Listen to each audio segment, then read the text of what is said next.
Et bonjour les amis, bienvenue sur la chaîne Argent d'Or avec Olivier. Aujourd'hui, nous allons voir comment gagner de l'argent avec des anciennes pièces. Si vous n'êtes toujours pas abonné, je vous engage à le faire. N'hésitez pas à liker et à commenter. On se retrouve tout de suite.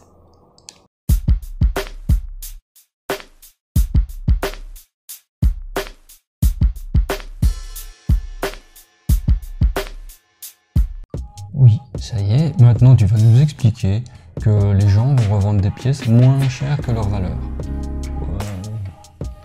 Il faut les trouver, hein. En effet, il vous est tout à fait possible de trouver des pièces de monnaie sur des sites de deuxième main ou chez des particuliers ou en brocante qui valent beaucoup plus que le prix demandé. Évidemment, il faut s'y connaître un petit peu, il faut se documenter dans les livres, surtout dans les livres ou sur internet sur la valeur des pièces et faire attention à des petits détails. Des petits détails genre les années, les ateliers, les qualités de la pièce, tous des petits détails comme ça que vous pouvez apprendre dans les différents manuscrits ou sur les différents sites adéquats. Prenons par exemple différentes pièces de 5 francs, que ce soit belge ou français, en fait c'est fort similaire. Vous avez par exemple celle-ci, ou alors celle-ci et celle-ci. Vous voyez ici par exemple celle-ci, c'est une belge qui n'a absolument rien de spécial. Dans le sens où je vais vous expliquer par rapport à sa cotation et repris avec tous ces détails dans le livre de la monnaie belge. Un instant, je prends le livre. Comme je vous ai déjà indiqué dans une précédente vidéo, c'est dans ce type de livre-ci, si ça veut bien, voilà, c'est mieux comme ça, que je trouve les cotations. Évidemment, celui-ci est de 2018, la cotation de l'argent a évolué, hein. Il faut prendre un petit peu plus cher, mais bon, soit. Ici, nous voyons donc la pièce de 5 francs de 1869. Et quand on prend 1869, on voit ici, c'est une qui a été émise à énormément d'exemplaires, avec la plus basse cotation à 10. Donc disons que celle-ci vaut peut-être 15 €, mais rien d'exceptionnel. Si vous prenez par exemple une de 1866, qui est déjà dans un mauvais état, ou juste très bien est à 110 €, etc. Vous voyez les autres cotations comme ça peut monter par rapport à celle-ci. Par contre, je vous défie de vendre de telles pièces à 45 ou 75 €. Ça, j'ai jamais vu quelqu'un qui achetait ça. Prenons une autre pièce de 5 francs belges. Vous voyez, de 1871. 1871, beaucoup moins de pièces émises, et pourtant exactement le même prix que celle de 69. Vous voyez que le détail de qualité a une très forte répercussion sur la cotation.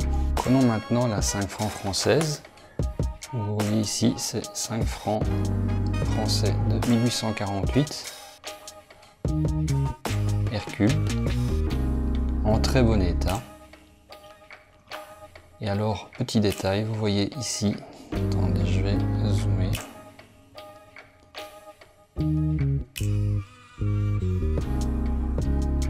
Vous voyez la lettre K.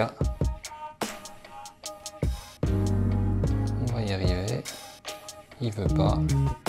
On recommence. Vous voyez la lettre K, c'est la lettre de l'atelier. Les lettres les plus courantes sont la lettre A, donc vous pouvez déjà imaginer que l'atelier K est un peu surcoté par rapport à la A. Prenons le livre pour vérifier. Le livre dans le franc.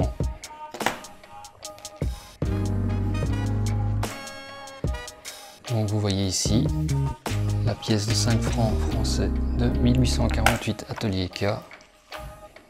Nous sommes ici. Et vous voyez dans un état bien, qui est vraiment mauvais, hein. Elle vaut déjà 50 €, en très bien 110 €. Par rapport à certaines qui sont à, vous voyez, 22, 28. Un atelier A de la même année vaut 18 € quand la K vaut 110 €. Vous voyez ici les évaluations pour que ça passe en très bien, en très bien, en superbe, etc. Vous voyez ici, l'Hercule est complètement visible et le tissu horizontal séparant le haut du bas de la robe de l'égalité se distingue encore.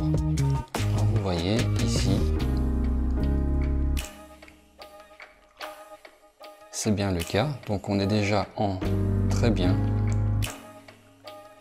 Et pour rentrer très bien, tout le dessin est complet, sauf la face de la cuisse de la liberté et l'épaule de l'égalité. Vous voyez, le dessin est complet. On voit même encore la cuisse et l'épaule de l'égalité un peu moins. Donc elle serait entre très bien et très très bien. Ça, ce serait un détail à voir selon un expert. Et vous voyez ici donc l'atelier K 1848, 110 €, 250 € entre les deux. Disons encore 110 €. Et savez-vous que cette pièce-ci, je l'ai achetée 20 €. Vous voyez, même dans son plus mauvais état, elle est à 50 €. C'est ça que je vous dis, avec les pièces anciennes, vous avez moyen de faire de l'argent dans le sens où souvent les gens vont vous vendre des pièces comme ça, les gens qui ne s'y connaissent pas, pour entre 10 et 20 €. Et regardez à chaque fois bien, pour les Français, surtout l'atelier. Si c'est un atelier A, c'est dans les prix. Si c'est un autre atelier, la pièce vaudra beaucoup plus. Si je vous prends un autre exemple ici, une pièce de 5 francs suisses.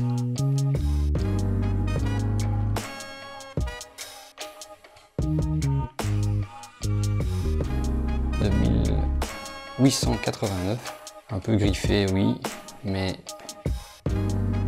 je passerai après ceci sur mon écran pour vous montrer la cotation, à savoir que celle-ci, je l'ai achetée 25 € et qu'elle en vaut dans son plus mauvais état. Ici, c'est pas vraiment le cas. Le plus mauvais état, 150 € et l'état suivant, 220 €.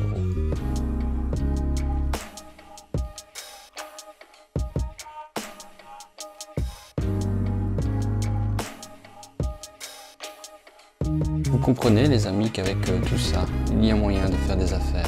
Regardez bien les détails des pièces, même si celles-ci sont pas en argent. Ici, le tag, vous voyez, tout est en argent, mais ça peut être le cas pour d'autres qui ne le sont pas.